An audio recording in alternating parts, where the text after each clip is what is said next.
Se a Igreja Romana trouxe isso tem uma origem pagã. Da onde que vem? Qual é a história por trás disso tudo? Vamos falar sobre a história pagã do Natal. Porque a gente já sabe que foi a Igreja Romana que trouxe isso para os nossos dias, enganando ali e tudo mais, enfim, trazendo uma nova imagem. Mas da onde que vem isso? Vem justamente dessa história de Nimrod, que é considerado o Deus Sol após a morte, o nascimento de Tammuz, 24 de dezembro, logo o aniversário de 24 de dezembro é de Tammuz, e obviamente não de Jesus.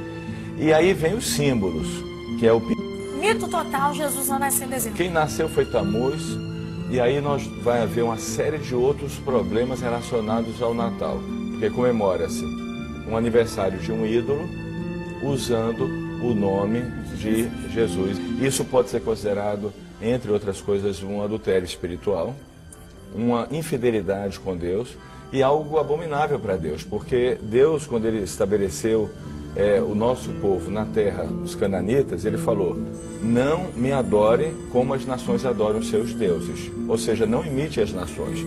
Então Deus tem a maneira correta de adoração a ele e não pode ser atribuído uma adoração estranha.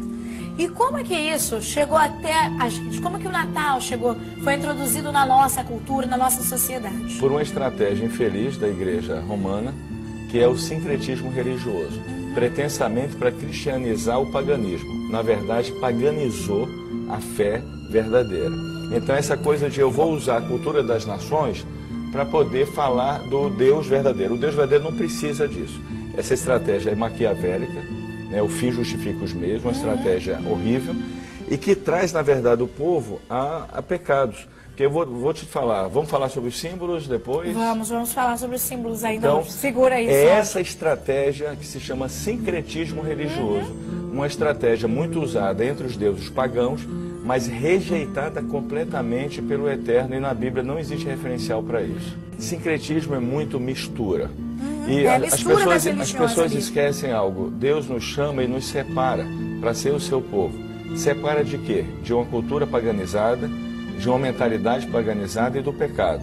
Então essa coisa de eu sou chamado por Deus, mas posso viver segundo os costumes pagãos, é uma mentalidade totalmente equivocada. Deus, quando chama Jeremias, ele fala: Jeremias, separa o vil do precioso, ou seja, aquilo que é santo, aquilo que é sagrado, daquilo que não é sagrado. Só assim você será a minha boca. Então existe uma visão hoje, que eu chamaria uma visão morna e morna. A pessoa acha que posso servir a Deus, mas posso também agradar o mundo. Quem dera fostes quente ou frio.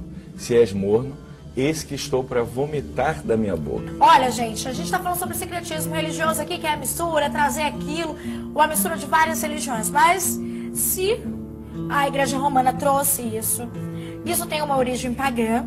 Da onde que vem? Qual é a história por trás disso tudo? Vamos falar sobre a história pagã do Natal. Porque a gente já sabe que foi a Igreja Romana que trouxe isso para os nossos dias, enganando ali e tudo mais, enfim, trazendo uma nova imagem. Mas da onde que vem isso? Vem justamente dessa história de Nimrod, que é considerado o Deus Sol após a morte, o nascimento de Tammuz, 24 de dezembro, logo o aniversário de 24 de dezembro é de Tammuz, e obviamente não de Jesus.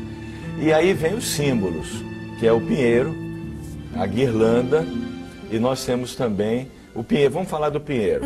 O pinheiro é um problema seríssimo, porque existe um versículo em Deuteronômio 16, que Deus fala assim: não plante a árvore de Asherá perto do meu altar. Nas traduções eles colocam poste ídolo, mascaram um pouco a verdade do versículo. Qual é a árvore de Asherá? Pinheiro. É justamente o pinheiro. Então era proibido você plantar um pinheiro perto do altar. Então você observe que a festa ela vai trazendo costumes pagãos muito antigos. Porque o que Roma fez foi regulamentar o paganismo e fazer uma mistura e criar uma religião híbrida. Uma mistura das palavras do Messias com outras religiões pagãs. Aí você tem a guirlanda, que é um convite para espíritos malignos entrarem na casa da pessoa. Você tem o famoso panetone. Você fala, mas o que tem a ver com panetone? Existe Ezequiel, Jeremias 8, Ezequiel 7, fala sobre essas coisas. Existe o bolo de Asherá. Em toda a adoração, Asherá é Semiramis, que é justamente a esposa de Nimrod. Aquela que inventou tal Deus, né? Ela que fez toda essa mitologia junto com os sacerdotes de Nimrod. Então sempre existe o bolo dedicada a Semíramis, que no Natal, obviamente, é o famoso panetone. Tanto que, assim, no Muita judaísmo, mistura, né? a gente fala assim, come comida chinesa no Natal, para evitar comer comida pagã. Apocalipse 14, no capítulo 14, capítulo 18, claro, a destruição da Babilônia. Olha, Babel, depois veio Babilônia, a mesma coisa. Babilônia quer dizer confusão. Ou seja, uma religião falsa que confunde a cabeça das pessoas. E Deus trata disso em Apocalipse, da destruição da Babilônia. Inclusive ele fala, povo meu, saia da Babilônia. Ou seja, saiam desses costumes. Porque esses costumes, obviamente, abrem a porta para abrir links com espíritos malignos. Na medida que você cultua uma religião ou costumes, como árvore de Natal e outras coisas. Uma coisa interessante também, existe em Ezequiel, Jeremias 7, que Deus fala assim, olha que coisa abominável está acontecendo naquela geração de Israel. E uma das coisas é que as mulheres choravam por Tamuz. E você observe que no Natal sempre tem uma pessoa chorando. Sempre não, muitas pessoas, né? Então, essas coisas não acontecem por acaso. Elas, na medida que colocam aquele bolo, colocam a árvore de Asherá, há um link com esses espíritos malignos. E começa a ocorrer exatamente a mesma coisa. O mais incrível de tudo, você lê assim a história de Israel, você fala, como é que Israel se desviou, aquela geração se desviou? É a mesma coisa hoje em dia. A pessoa se desvia sem se dar conta. O Natal, na verdade, é uma prática pagã, muito abominável diante do... Mas muita gente vai dizer, não, isso aí tudo bem, eu faço isso, mas a minha intenção é outra. Uma das coisas que muita gente não se dá conta, quando todo mundo gosta de algo, sempre desconfie. Porque as coisas de Deus é sempre uma minoria que gosta.